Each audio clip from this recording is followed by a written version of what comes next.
All right, it's 4 o'clock, so we'll begin class. First thing I want to do is welcome everyone who's listening virtually. So this will be a presentation about some of the important points from the book E-Learning in the 21st Century by Randy Garrison. It'll be covering the first 3 chapters. All right, so first thing before we get started is there's a link to the Google form, and I'm going to post it in the chat down here as well. I can get it posted here. There we go. So that's posted in the chat. Or you can just cut and paste or copy this into your browser in some way, shape, or form. I'm also going to show you what the form looks like briefly here. So make sure you put your name on it, and then there'll be 4 short answer questions you need to do on it. And make sure you put your name in it so I can see that you've done it, and I will post responses so that people can see what other people's thoughts were on the class website, but I will not be posting those to the, you're posting your name along with those.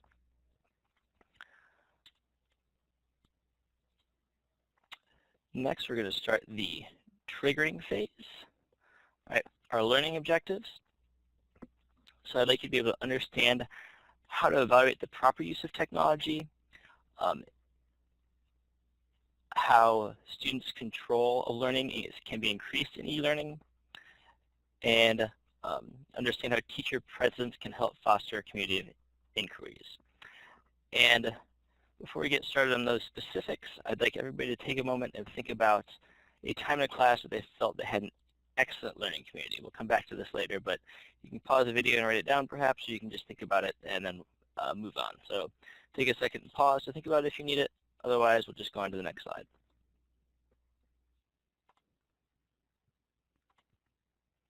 This is the exploring phase. All right. So this is just a small part of the first chapter, but I feel it's a point that's really important in all kinds of education, but especially e-learning. And that's using technology to improve learning, not simply using technology for the sake of using technology. I feel like that's a trap a lot of high schools can get into.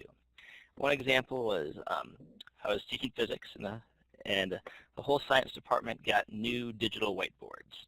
And we were all really excited about it. They're pretty expensive, but it's something we really wanted when our classrooms got remodeled.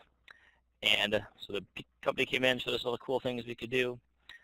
But after we had, a month or 2 with them, we realized that there wasn't really anything they did that we couldn't do with our normal whiteboard, just a plain whiteboard with dry erase markers.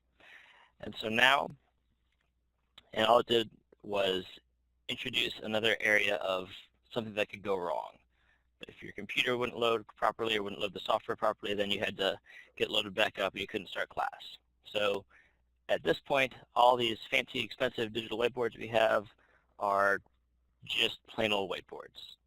Luckily enough, we got the kind that you could just use as a plain old whiteboard, but I don't think anyone uses the digital whiteboards anymore for an actual digital whiteboard.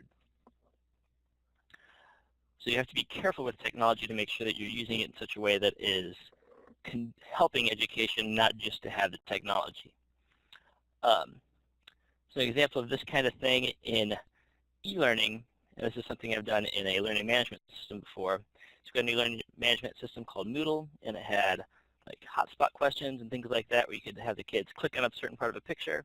I thought that was so cool, and I started thinking about what kind of questions can I convert into hotspot questions because it's such a cool way to do these questions. And that's the wrong way to go about thinking about it. What you should think about is not what kind of questions can I convert, what kind of questions would be improved if I convert them to hotspot questions.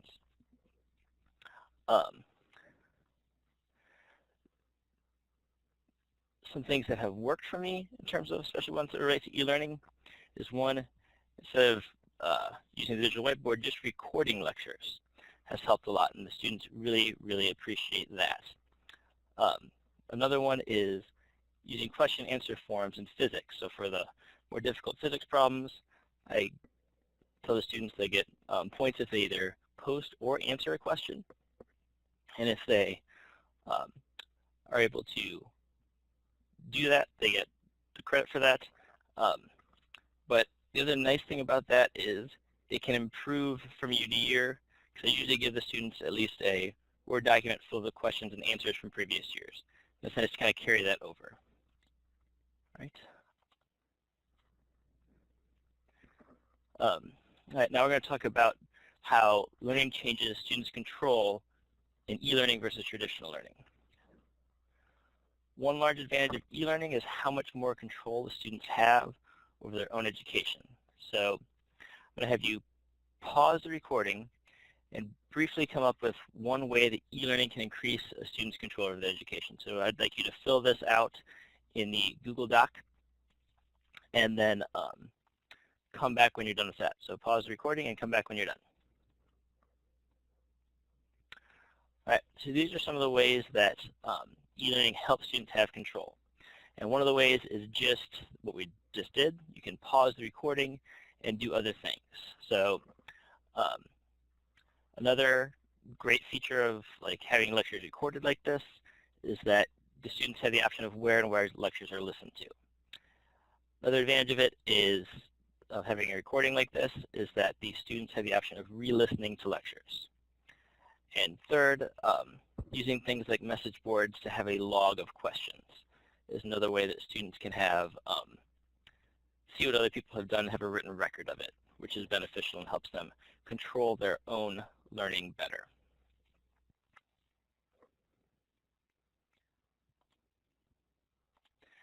Right.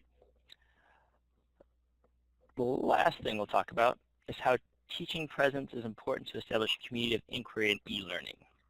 So a couple of examples of ways that or opportunities that could be lost in e-learning for a community of inquiry is, so first one is teachers being able to adapt explanations. So one thing I do in my class is if a student has a question, or if I didn't explain something right, I can usually tell and adapt how I explain it to what they're struggling with. That's more difficult in an e-learning environment. Another example would be helping students to focus their questions. So if you're not doing a live session with the students, the issue is that if they don't understand something, a lot of students, especially in high school, their first response is, I don't understand. And you have to get them, you don't understand what? What specifically about that thing? So you have to kind of get to the heart of what they don't understand before you can help them. So that is something that can be lost in e-learning. Another thing is you lose a sense, just a face-to-face sense of what the students are struggling with. And that's sometimes I'll teach a difficult concept, look out at my class, and see a bunch of kind of blank faces or blank stares at me that they can just tell by looking at them they don't understand, and that's something that can be lost in e-learning. It has to kind of be made up for in some way. And lastly, students not having a chance to work together. But that's, again, something that can be fixed in e-learning. So I'm going to have you pause the recording and bring up the Google form again and go to the question that says, briefly describe one way that teacher presence can be used to help form a community of inquiry in e-learning. So pause the video and we'll come back when you're done. All right, so some ways to solve some of the problems I talked about.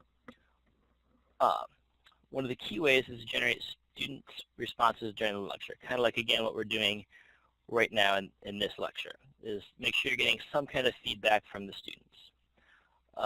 Next is give an explanation on how to ask questions in the e-learning environment. Make sure the students understand that they need to it's kind of up to them to figure out what they don't understand, and they can't ask you very general questions in this kind of environment. For example, I don't understand is not going to get them anywhere.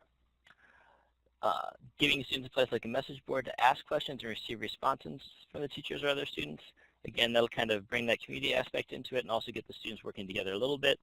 And if there is any kind of group work that can be done, that should be included.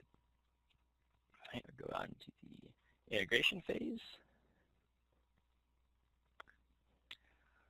All right. So what I'd like to do now is to think of a possible way you could recreate that excellent learning community that you thought of from the beginning. of the presentation in an e-learning environment. So now I'd like you to pause the video and go to the Google form and answer the question, describe one way the aspect, or describe one aspect of the learning community that you could be recreated in an e-learning environment. So pause the video and do that, and then we'll come back when you're done. Right. So this is the resolution phase, and a brief summary of what we did. So what I really wanted to get across is that there are some of the potential pitfalls for teachers in e-learning, and what some ways to ensure a community of inquiry can be established to create the best possible learning environment. So feel free to email or post questions on the class website if you have any. Otherwise, we'll meet in the same time next week. Thank you all for listening.